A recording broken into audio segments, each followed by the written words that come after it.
આધુનિક સમયમાં જ્યારે રોગોનું પ્રમાણ અતિશય વધ્યું છે અને હવે લોકો ફરી એલોપેથી છોડી નિર્દોષ આયુર્વેદિક ઉપચાર તરફ વળ્યા છે, ત્યારે વ્હીટ ગ્રાસ એટલે કે જવારાનો પાવડર એમાંનું એક સંજીવની સાબિત થઈ શકે તેમ છે. તેને લેવાની રીત હું આપને સમજાવું છું. રાત્રે અથવા વહેલી સવારે નોર્મલ પાણીમાં 1 ચમચી જેટલો પાવડર મિક્સ કરી ઢાંકી અને રાખી દેવાનું છે.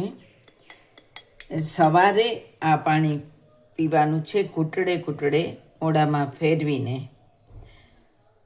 બધાને પાવડર લેવો અનુકૂળ નથી આવતો અને આ રીતે પલાળી રાખવાથી ફરી પાછો જવારા જ્યુસ ટાઈપ બની જાય છે.